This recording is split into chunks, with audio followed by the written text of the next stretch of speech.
Welcome back to city news. చదువుకున్న వారే cyber నేరాలకు బలి అవుతున్నారని, అప్రమత్తంగా ఉండటం, వ్యక్తిగత సమాచారం ఎవరితోనూ పంచుకోకుండా ఉండటం ద్వారా ఈ విపత్తును అధిగమించవచ్చునని జగదీష్ కుమార్ అన్నారు. స్థానిక ప్రియదర్శిని కళాశాలలో సైబర్ నేరాలపై జరిగిన అవగాహన సదస్సు ముగింపు సభ శుక్రవారం సాయంత్రం కళాశాల ప్రాంగణంలో భారతీయ స్టేట్ బ్యాంక్ ప్రాంతీయ అధికారి జగదీష్ కుమార్ ముఖ్య అతిథిగా పాల్గొని ప్రసంగించారు. సైబర్ నేరాలపై అవగాహన కల్పించడం సామాజిక బాధ్యతగా భావించిన బ్యాంకింగ్ దిగ్గజం భారతీయ స్టేట్ బ్యాంక్ రాజమండ్రికి చెందిన కళాకారులచే తెనాలిలో 2 రోజుల పాటు వీధి నాటకం ప్రదర్శించి ఆన్లైన్ మోసాలపై అవగాహన కల్పించింది. ఈ కార్యక్రమంలో భాగంగా శివాజీ చౌక్, ఏఎస్ఎన్ కళాశాలలో తదితర ప్రాంతాలలో ప్రదర్శనలు నిర్వహించారు. ముగింపు సభను ప్రియదర్శిని కళాశాలలో నిర్వహించారు. ఏఎస్ఎన్ కళాశాలలో జరిగిన కార్యక్రమంలో శర్మ, ప్రియదర్శిని కళాశాలలో జరిగిన కార్యక్రమంలో కళాశాల ప్రిన్సిపల్ శ్రీనివాసరావు, సిబ్బంది, విద్యార్థులు పాల్గొన్నారు. ఈ సందర్భంగా సాయి లక్కరాజు మాట్లాడుతూ 2019లో 2 లక్షల కేసులు నమోదైతే 2024లో 15 లక్షల కేసులు నమోదయ్యాయని తెలిపారు. ఆన్లైన్ మోసాల బారిన పడకుండా అప్రమత్తంగా ఉండాలని సూచించారు. హాస్యం, వినోదం కలిపి నిర్వహించిన వీధి నాటకం పలువురు ఆసక్తిగా తిలకించి అభినందించారు. అందరూ కూడా చెప్పేది ఏంటంటే ఈ రోజుల్లో బాగా ఎక్కువగా జరిగేది ఏంటంటే సైబర్ నేరాలు. ఈ యొక్క సైబర్ నేరాల కోసమే ప్రతి ఒక్కరు కూడా తెలుసుకోవాలంటే నాకు ఒకటి బాగా తెలుసు. నేను చదువుకున్న రోజుల్లో మీకు బాగా చెప్పాలంటే నేను చదువుకున్న రోజుల్లో ప్రోగ్రామ్ కండక్ట్ చేసే సందర్భంగా ఈ కార్యక్రమానికి చేసినటువంటి SBI regional manager Shri Jagadish Kumar గారికి మరియు ఇందాక మన తెలుగు సాక్షి కళ్యాణ్ గారు తెనాలి పట్టణంలోనే కాకుండా దేశ విదేశాల్లోనే అనేక సాంస్కృతిక కార్యక్రమాలు నిర్వహిస్తూ చాలా తెనాలి పట్టణానికి ఎంతో పేరు ప్రఖ్యాతులు తీసుకొచ్చినటువంటి విశ్రాంత ఎస్బీఐ ఉద్యోగి శ్రీ లక్కరాజ్ సాయి గారికి కూడా మన కళాశాల తరఫున మనందరి తరఫున ఆహ్వానం తెలియజేస్తూ the breed of India, that is the children and the young generation, girls and boys of young India are you are the future of India. ఆ రకంగా చెప్పాలి అంటే మీరు ప్రతి అడుగుకి ప్రతి దానికి ముందరకు వెళ్తారు. You one will be an engineer, one will be a banker, one will be a scientist, one will be a mathematician, one will be educating here in your college also. Like that, many avenues are there, and for which the foundation people are giving us your respected lecturers and principals. So I respect you all, sir. So you are తీర్చిదిద్దుతారు మన భవిష్యత్తుని, for which I am very much thankful to you. These many children, this is the future of India you are making. And in that making I am adding, we are bankers అంటే first thing మీరు చిన్నపిల్లలు లోన్లు గట్రా ఇంకా తెలియదు. First మీరు bank పరంగా ఏం చేయగలుగుతారంటే చిన్న దాచుకోవడాలు, అకౌంట్ అవన్నీ కూడా ఓపెన్ చేసుకుంటారు. అండ్ ఓపెన్ చేసుకున్న తర్వాత మమ్మీ పాప వాళ్ళందరూ ఇచ్చింది డబ్బులు దాచుకోవచ్చు, ఫ్రెండ్స్ రిలేటివ్స్ ఇస్తారు. అన్నోన్ నెంబర్స్ ఓటీ పంపించండి. ప్రతిదాన్ని కూడా గుర్తుపెట్టుకోండి. Stop, think, act. ఏదైనా అనగానే స్టాప్, ఫస్ట్ ఆగండి, ఆలోచించండి, తర్వాత యాక్ట్ చేయండి. 2019లో 2,06,000 వస్తే కేసు ఇండియాలో, 2024లో 15 లక్షల కేసులు అంటే ఇప్పుడు సైబర్ కేసు. జనవరి 30 ఈ రోజు గూగుల్లో సెర్చ్ చేస్తే దొరికింది నాకు 56,000 కేసులు వచ్చాయి ఈ సంవత్సరం ఇంతవరకు. అంటే ఎంత చెబుతున్నా కూడా సైబర్ క్రైమ్లో ఎదుర్కొంటూ ఉన్నారు. దానికి నేను 3 సూచనలు చేసి ముగిస్తాను. ఒకటి, మీరు 2 మొబైల్స్ పెట్టుకోండి బ్యాంకులో ఉన్నవాడు. నా సలహా ఆరంభంగా ముందు చెబుతాను. ఒక్కొక్కటి 2 మొబైల్స్ ఉంచండి. ఒక మొబైల్ బ్యాంకింగ్ ఇంకే ఉండాలి, 2వ మొబైల్ జనరల్ నెంబర్ తీసుకున్నారు. అప్పుడు క్రైమ్ జరగడానికి కొంచెం అవకాశం తక్కువ ఉంటుంది. 2వది, ఆన్లైన్ గేమ్స్ ఆడుతున్నప్పుడు ఇప్పుడు వీళ్ళు కూడా వీళ్ళ నాటకాలు చెబుతారు. ఆన్లైన్ గేమ్స్ ఆడుతుంటారు, అందరికి అలవాటే. అప్పుడు ఏవో లింక్ వస్తుంటాయి, తెలియక లింక్ చేస్తాం, మనం దాన్ని స్పీచ్ చేస్తాం. అలా క్లిక్ చేయకూడదు. తర్వాత రిడీమ్ పాయింట్స్ వస్తాయి, మీరు ఇవాళ లాస్ట్ డేట్ అంటారు. ఏమీ నమ్మద్దు. బ్యాంక్కి సంబంధించిన ప్రతి ఒక్కటి బ్యాంక్ పర్సనల్గా వెళ్ళి మాట్లాడండి. మీకు అనుమానం ఉంటే ఏ బ్యాంక్ మేనేజర్ ఓటీపీ గురించి ఆన్లైన్ గురించి ఫోన్ చేయదు. This is correct. ఫైనల్ చివరిగా నేను చెప్పేది ఏమిటంటే అన్నోన్ నెంబర్స్కి ఎవరు కాల్ ఎత్తద్దు, వాళ్ళకి లింకులు ఓపెన్ చేయొద్దు, ఓటీపీ తీయద్దు. పట్టణ రైల్వే స్టేషన్ వద్ద గల ఎస్సీ, ఎస్టీ, బీసీ, మైనార్టీ ఐక్యవేదిక కార్యాలయంలో ప్రజా యుద్ధ నాయకుడు గద్దర్ జయంతి వేడుకలు ఘనంగా నిర్వహించారు. ఈ సందర్భంగా గద్దర్ చిత్రపటానికి పూలమాలలు వేసి నివాళులు అర్పించారు. తన పాటలతో ప్రజలను జాగృతం చేసిన మహాకవి గద్దర్ అని కొనియాడారు. కార్యక్రమంలో ఐక్యవేదిక సభ్యులు పాల్గొన్నారు.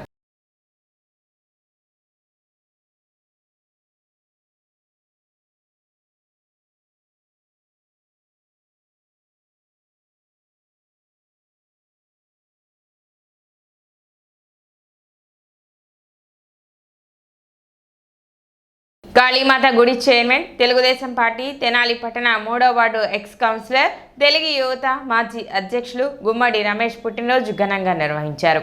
ఈ సందర్భంగా శివాజీ చౌక్ నందు కేక్ కట్ చేసి జన్మదిన వేడుకలు నిర్వహించారు. ఈ కార్యక్రమంలో ఈదర పూర్ణచంద్, ఎర్ర శ్రీనివాసరావు, కొడాలి సుబ్రహ్మణ్యం, పులివర్తి సునీల్, టి బాలకృష్ణ యాదవ్, టి జమిని, ధూళిపళ్ల కార్తీక్ తదితరులు పాల్గొన్నారు.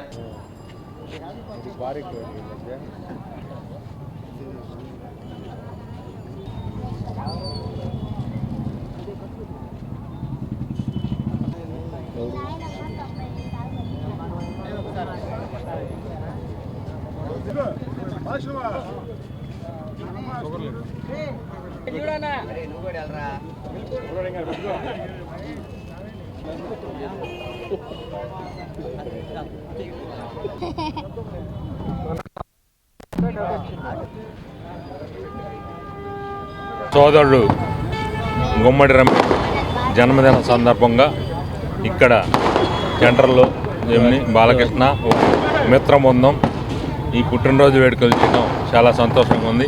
రమేష్ ఎక్స్ కౌన్సిలర్గా ఆ వార్డులో ఎన్నో సేవా కార్యక్రమాలు చేస్తూ అందరికీ తలలో నాలుగుగా ఉంటూ కుర్రాళ్ళకి ఏ అవసరం వచ్చినా కానీ నేను ముందున్నానంటూ వారికి సర్వీస్ చేస్తూ, అట్లానే కాళీమాత గుడికి ట్రస్ట్లో ఉండి ట్రస్ట్ ప్రెసిడెంట్గా ఇక్కడ అన్నదానం చేయటం అయింది. దసరా అప్పుడు మహోత్సవాలు చాలా అద్భుతంగా చేస్తూ ఉంటాడు.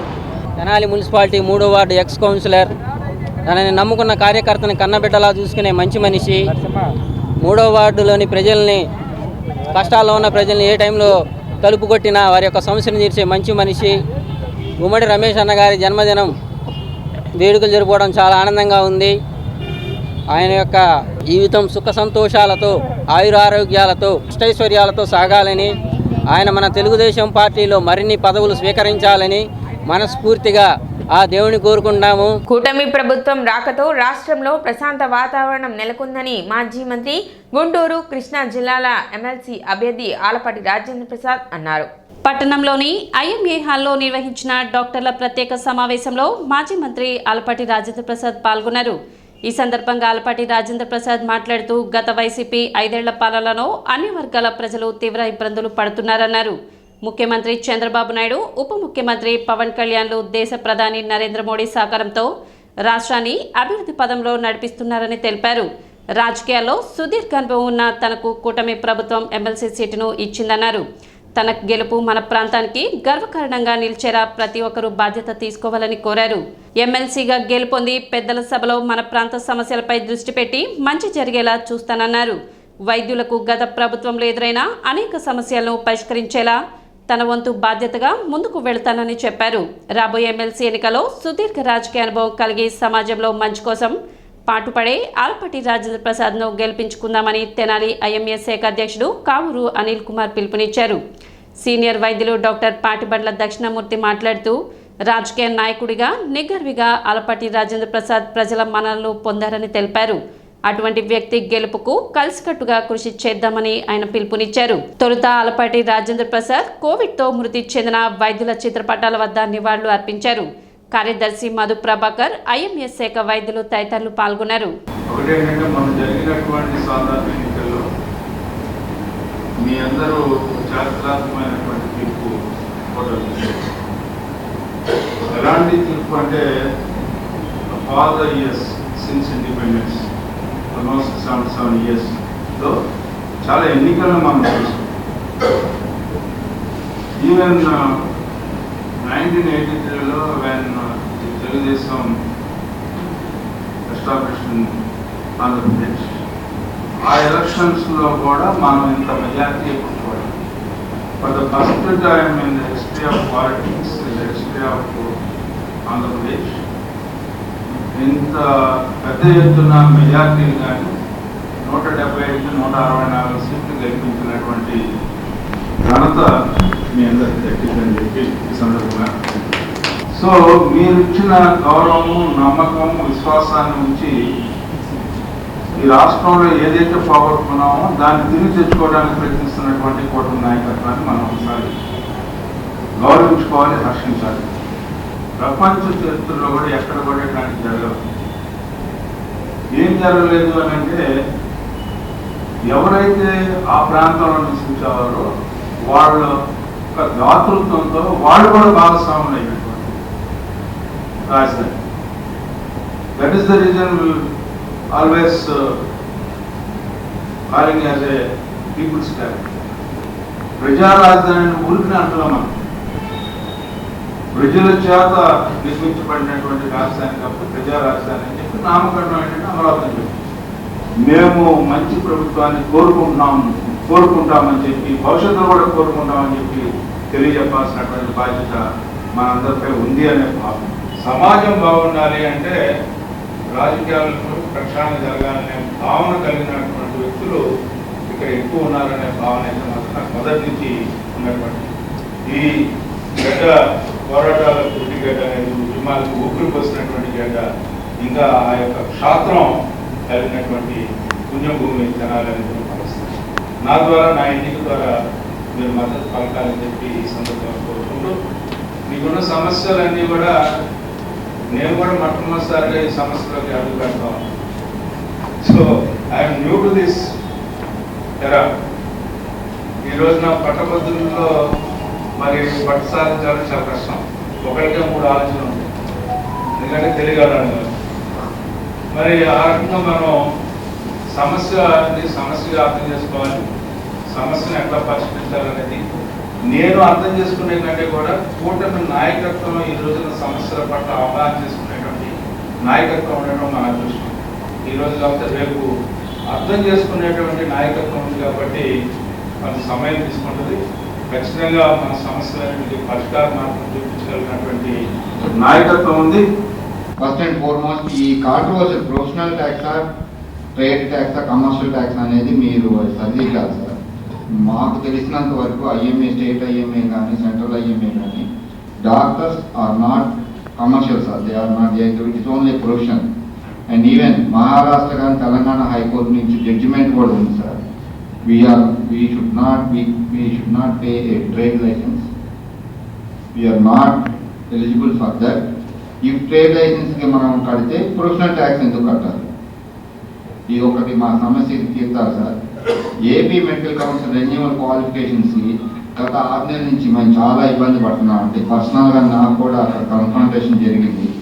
అక్కడ రిజిస్ట్రార్ గారా, లేకపోతే చైర్మన్నా, లేకపోతే క్లరికల్ స్టాఫా, ఈ పాయింట్స్ 30 పాయింట్స్లో ఎవరు డిసైడ్ చేస్తారు?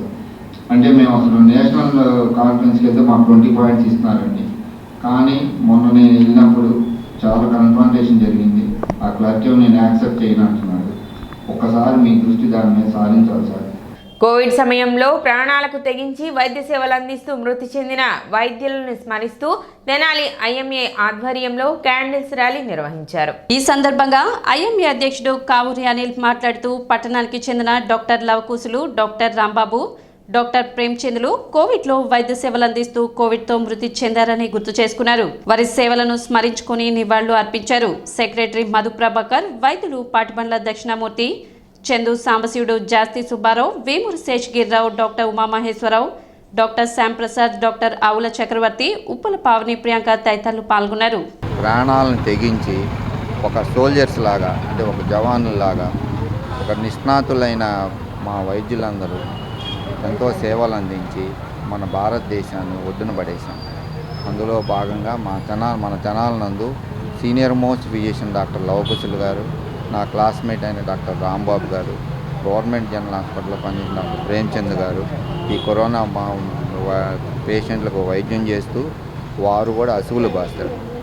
మనం కేంద్ర ఐఎంఏ, సెంట్రల్ ఐఎంఏ వారి ఆధ్వర్యంలో మరొక్కసారి వాళ్ళని గుర్తు చేసుకుంటూ వాళ్ళ ఆత్మకు శాంతి కలిగించాలని, ఇటువంటివి మళ్ళా ఒకసారి రాకుండా మనం అందరం ఈ కరోనా బారిన పడకుండా చూసుకోవాలని కోరుతున్నాం. జాతీయ ఐఎంఏ, నేషనల్ ఐఎంఏ పిలుపు మేరకు కోవిడ్ మార్టిర్స్ డే, కోవిడ్లో చనిపోయినటువంటి అమరవీరులకు మా యొక్క సంతాపం తెలియజేస్తున్నాం. ముఖ్యంగా ఒక్కటి చెప్తున్నాను, అందరూ వెనకటి రోజుల్లో డాక్టర్ గారిని వైద్యో నారాయణో హరి అనేవాళ్ళు, తర్వాత తగ్గిపోతుంది. కానీ కోవిడ్ అంటే దగ్గరికి ఇంట్లో కూడా సొంత పిల్లలు సొంత భార్య పిల్లలు కూడా దూరంగా ఉండే రోజుల్లో అందరినీ ఏమాత్రం విచక్షణ లేకుండా వైద్యం చేసి తద్వారా చాలామంది వైద్యులకు వచ్చింది, ఎక్కువ తీవ్రత వచ్చింది కూడా వైద్యులకి. తర్వాత అందులో కొంతమంది ప్రాణాలు అర్పించడం కూడా జరిగింది. వైద్య వృత్తిపరంగా ప్రాణాలు అర్పించేటువంటి సమయం ఇది. అలాంటి సమయాన్ని ప్రజలందరూ కూడా గుర్తించాలి. ఇక్కడ మన తెనాలిలో కూడా సీనియర్ డాక్టర్ గారు లవకుశల్ గారు అంటే ఈ ప్రాంతంలో తెలంగాణ ఎవరు ఫిజిషియన్గా లవకుశల్ గారు చనిపోయారు, ఎనస్థిస్ట్ చనిపోయారు, అలా గవర్నమెంట్ హాస్పిటల్ చనిపోయారు. వాళ్ళందరూ చాలామంది ఈ కోవిడ్ బారిన పడి చాలామంది హాస్పిటలైజ్ అయిపోయి బయటపడ్డాం. ఈరోజు కోవిడ్ మైట్రన్స్ డే అంటే ఇవాళ సెంట్రల్ ఐఎంఏ పిలుపు మేరకు మన తెనాలి ఐఎంఏ శాఖలో కోవిడ్లో మృతి చెందిన వైద్యుల్ని స్మరించుకుంటూ వారికి నివాళులు అర్పిస్తూ ఈరోజు ఈ ప్రోగ్రాం జరుపుకుంటున్నామండి. ఒక సైనికుడు ఆ యుద్ధానికి నువ్వు వెళ్తే చనిపోతావు అని తెలిసి యుద్ధానికి వెళ్ళటం వేరు, యుద్ధంలో చనిపోవటం వేరు. అలాగే ఇంతమంది వైద్యులు మన లవకుశ గారు కానీ, ప్రేమచంద్ గారు కానీ, రాంబాబు గారు కానీ వీళ్ళంతా నువ్వు కోవిడ్లో ట్రీట్మెంట్ చేస్తే నువ్వు కోవిడ్ వస్తే చనిపోయే పరిస్థితులు అవి. నువ్వు వైద్యం చేయడానికి జనాల్లోకి వెళ్తే నీకు కనుక కోవిడ్ సోకితే చనిపోతావు అని తెలిసి వైద్యం చేసి అసలు వాసారండి. వాళ్ళు అమరవీరులుగా యోధులుగా మనందరూ ఈరోజు గుర్తించుకొని స్మరించుకొని వాళ్ళకి నివాళులు అర్పించాల్సిన బాధ్యత మనందరి మీద ఉంది. సిటీ న్యూస్ ముంచే ముందు ముఖ్యాంశాలు మరోసారి.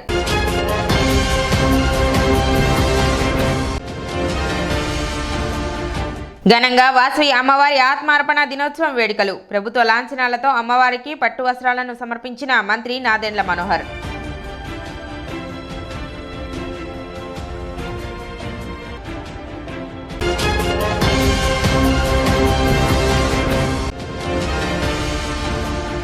ప్రశాంతంగా జరిగిన మున్సిపల్ కౌన్సిల్ అత్యవసర సమావేశం ఆలస్యంగా ప్రారంభం కావడంతో అసహనం వ్యక్తం చేసిన సభ్యులు.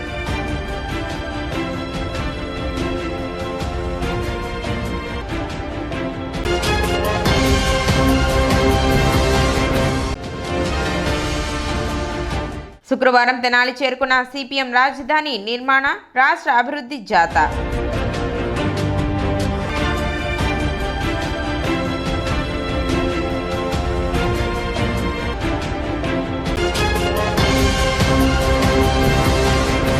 సిటీ న్యూస్ ఇంతటితో సమాప్తం. నమస్కారం.